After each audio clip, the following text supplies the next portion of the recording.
Hello folks, Josh Cooper here. This is my 8th webinar. This is kind of volume 2, a carry-on edition, just some good information, further explanation on what was discussed. Kind of the question of school districts growing, assessed value, and everything there, property taxes. Basic premise is people move to where there's a good school district. So therefore demand is higher for those homes. Those home values increase. So it kind of goes on the assessed value part there. Like I said, I've used the budget books from the schools. Not all of them publish populations. It's really hard to do that. So I used enrollment. They have that one there. The goal is to make sure it's all from 4 single documents, not to get into who's got what resource and what's the right number. But these are the enrollment rates. Just showing you right here. For those that have missed the first one, Douglas County is always going to be green. Littleton Public Schools is blue. Cherry Creek is kind of the brown. And then Jefferson County is the gray. If you look at this, Littleton's hanging tight, small developed community hanging in there. Not too much growth, going up and down a little bit as needed. You look at Cherry Creek, kind of the sister district in size of what there is for Douglas County. They're hanging in tight. They've been around for a while. You can see they had this little bubble of growth and then are going back down in 14 and 15. Douglas County had a huge spike. They were way up, one of the hottest growing districts. But look at the trend. We're actually dropping those rates pretty quick. Took a huge hit in 14-15. Bumped up in 15-16, but we're still projecting growth going down and everything there. So it's a hot booming district. People are moving into it. You see construction, so then you think the assessed values are going up. You know, that's more values, more people, more assets. Unfortunately, that's not the case. This is the valuation and the changing of what's going on in it. If you look here all the way back in 2010, Douglas County used to be $5 billion worth. In the meantime, Jefferson County was over about 4.25. That gap, look what has changed in those 5 years. It's closed. In fact, Cherry Creek has a larger assessed value than Douglas County. So you could possibly argue that their property, well, it's actually shown, their property in items are actually of higher value in Douglas County. They used to not be. They used to be number 2. Now they're number 1. Look at Douglas County's rate. They've been staying stagnant. They're kind of hanging on of what's going on.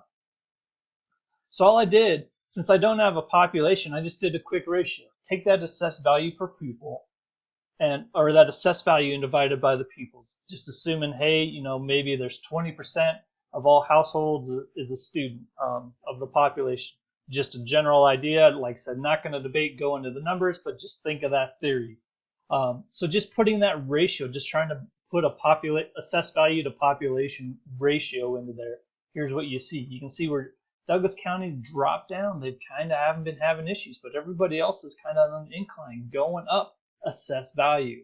And on the previous one, if you look at that over the last 5 years, the ratio of assessed value to the people going up is decreasing for Douglas County School District. It's negative 7%. But all of the surrounding school districts are increasing. Littleton, like I said, they didn't have numbers all the way back to 2010, so I believe it was 2013. So that's just in 3 years. Look at that. They're still growing. Now let's get into property taxes. That's based off mills. That's kind of basically the property tax rate, for lack of a better term.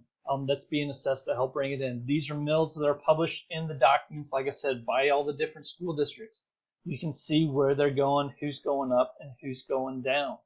Notice Cherry Creek, they kind of went up there. Like I said, they had that big boom. But now, 15-16, their assessed value is huge. They've now surpassed this, but they're actually going down in mills. Look at that. So if you take that, and you look at the change, look at that, a 12.3% drop in taxes. Basically, Cherry Creek is going up in assessment value. They're a hot commodity. People want to move there because they have, you could argue, a good school district. And what are they doing to help people? They're actually lowering their taxes.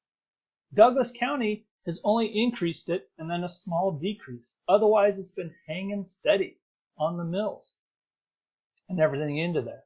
So then that kind of carries down into like we said, we did an initial ratio of just assessed value to pupils, a real rough, you know, money to people ratio. Now let's take it down to second level and go into property tax. Property tax is essentially the assessed value times 7.96 if it's a residential, and then times the mills for the district you're in divided by 1,000. Now this is not the property tax generation for a school district. This is just a gross estimate, assuming the entire school district, say, was all residential and you taxed everything exactly the same. How much would it be, assuming all that stuff? Just so we're not getting to the we're more industrial, we're residential, and all that other stuff. Just a strong baseline just for an apples to apples comparison. And you can see here where the value is. But if you look, Douglas County dips down. They just haven't bounced back. Cherry Creek's been hanging strong. Littleton Public School District, for a small school district, is able to provide a lot of tax dollars per pupil in this theoretical model.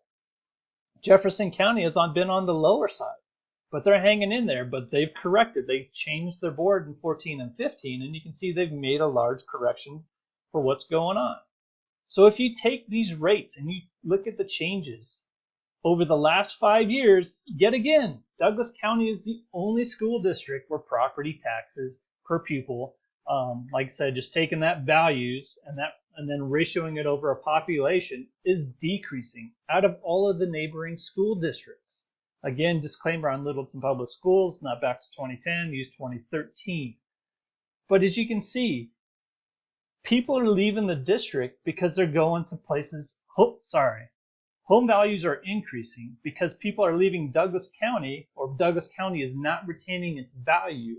So therefore, people are moving to other school districts where those values increase because there's limited school slots. So people are paying more to move across the stuff. That's the correlation that I personally believe what's going on. There's a lot of things going on, and I keep meeting people all over who have left the county to go to another county for their children's education.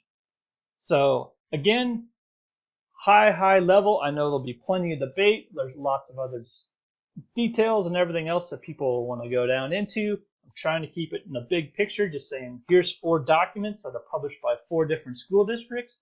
And how do those values, when you kind of compare numbers to numbers, how do they all compare?